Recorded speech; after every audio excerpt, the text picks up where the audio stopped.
महिला वित्त मंत्री के रूप में निर्मला जी ने लगातार 9वीं बार देश का बजट प्रस्तुत करके नया रिकॉर्ड बनाया है।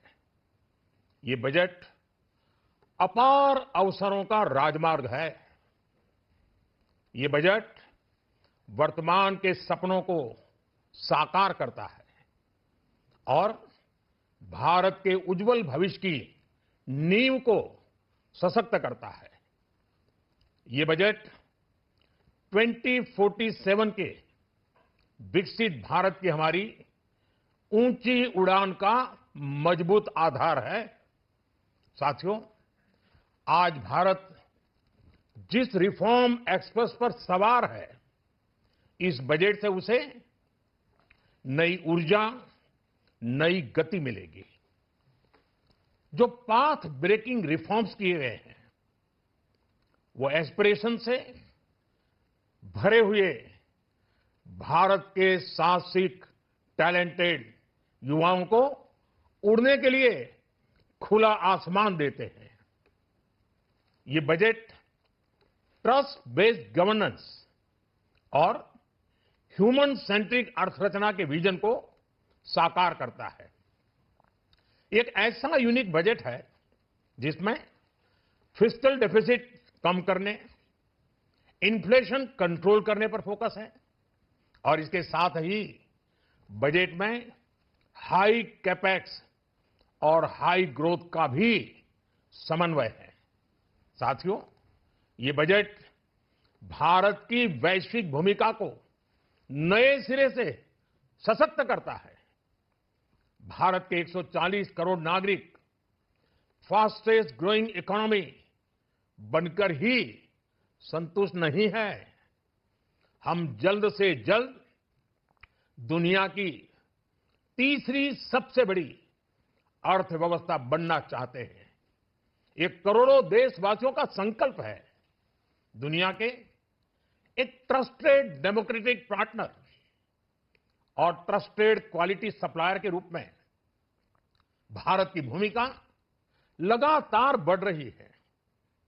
हाल में जो बड़ी बड़ी ट्रेड डील्स भारत ने की है, मदर ऑफ ऑल डील्स, उसका मैक्सिमम बेनिफिट भारत के युवाओं को मिले, भारत के लघु और मध्यम उद्योग वालों को मिले। इस दिशा में बजट में बड़े बड़े कदम उठाए गए हैं। साथियों, इस बजट में मेक इन इंडिया और आत्मनिर्भर भारत अभियान को नई रफ्तार के लिए महत्वाकांक्षी रोड मैप प्रस्तुत किया गया है।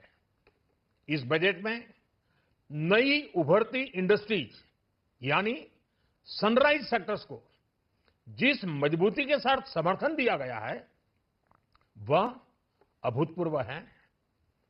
Bio pharma Shakti mission, semiconductor mission 2.0, electronic component manufacturing scheme, rare earth corridor का निर्माण, क्रिटिकल मिनरल्स पर बल, टेक्सटाइल सेक्टर में नई स्कीम, हाईटेक टूल मैन्युफैक्चरिंग को बढ़ावा, चैंपियन एमएसएमईज तैयार करना, ये फ्यूचरिस्टिक है। देश की वर्तमान और भविष्य की आवश्यकताओं का ध्यान रखती है। एमएसएमईज को, हमारे लघु और कुटीर उद्योगों को जो समर्थन इस बजट में मिला है, वह उन्हें लोकल से ग्लोबल बनने की नई ताकत देगा। साथियों, बजट में इंफ्रास्ट्रक्चर को मजबूत करने के लिए कई बड़े कदम उठाए गए हैं। डेडिकेटेड फ्रेट कॉरिडोर, देश भर में वाटरवेज का विस्तार, high speed rail corridor, tier 2 और टियर 3 शहरों के विकास पर विशेष ध्यान और शहरों को मजबूत आर्थिक आधार देने के लिए म्युनिसिपल बॉन्ड्स को बढ़ावा। ये सारे कदम विकसित भारत की यात्रा की गति को और तेज करेंगे।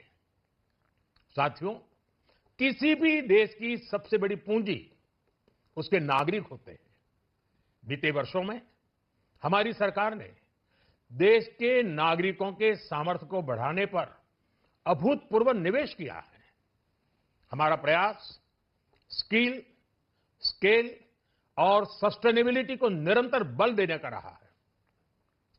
जैसा कि आज पार्लियामेंट में निर्मला जी ने कहा है, यह युवा शक्ति बजट है।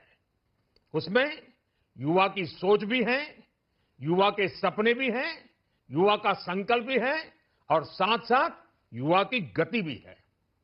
बजट में जो प्रावधान किए गए हैं, उससे अलग अलग सेक्टर्स में लीडर्स, इनोवेटर्स और क्रिएटर्स तैयार होंगे। मेडिकल हब्स के निर्माण से, एलाइड हेल्थ प्रोफेशनल के माध्यम से, ऑरेंज इकोनॉमी यानी ऑडियो विजुअल गेमिंग को बढ़ावा देकर, पर्यटन को प्रोत्साहन देकर और खेलो इंडिया मिशन के माध्यम से युवाओं के लिए नए अवसरों के द्वार खुलेंगे।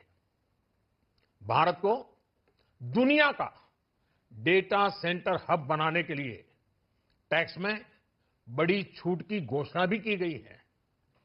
मैं भारत के युवाओं को विशेष तौर पर इस बजट की बहुत बहुत बधाई देता हूं, क्योंकि इससे एम्प्लॉयमेंट जनरेशन को बड़ा बूस्ट मिलेगा। मुझे बहुत खुशी है कि इस बजट में टूरिज्म और विशेषकर नॉर्थ ईस्ट में टूरिज्म को बढ़ावा देने के लिए भी ठोस कदम उठाए गए हैं। भारत के अलग अलग राज्यों को ताकतवर बनाकर संतुलित विकास की नींव भी इस बजट में मजबूत की गई है।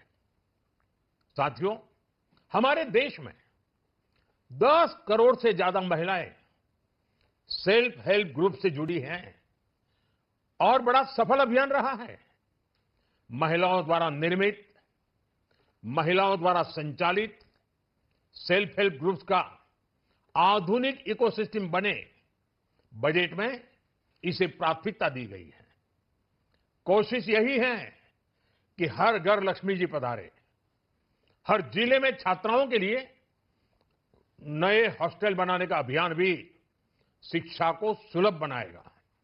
साथियों, भारत की कृषि, डेयरी सेक्टर, फिशरीज, इन्हें हमारी सरकार ने हमेशा सर्वोच्च प्राथमिकता दी है। इस बजट में भी नारियल, काजू, कोको और चंदन की पैदावार से जुड़े किसानों के लिए अनेक अहम कदम उठाए गए हैं। भारत विस्तार एआई, इस टूल से किसानों को उनकी भाषा में जानकारी मिलने से उन्हें बहुत मदद मिलेगी। फिशरीज और पशुपालन में उद्यमिता, उसको बढ़ावा देने से गांव में ही रोजगार और स्वरोजगार के और ज्यादा अवसर बनेंगे। साथियों, ये बजट एम्बिशियस भी है और ये बजट देश की एस्पिरेशन को भी एड्रेस करता है। मैं एक बार फिर निर्मला जी और उनकी पूरी टीम को इस फ्यूचरिस्टिक बजट के लिए, संवेदनशील बजट के लिए, गांव, गरीब, किसान का कल्याण करने वाले बजट के लिए बहुत बहुत बधाई देता हूं। बहुत बहुत धन्यवाद।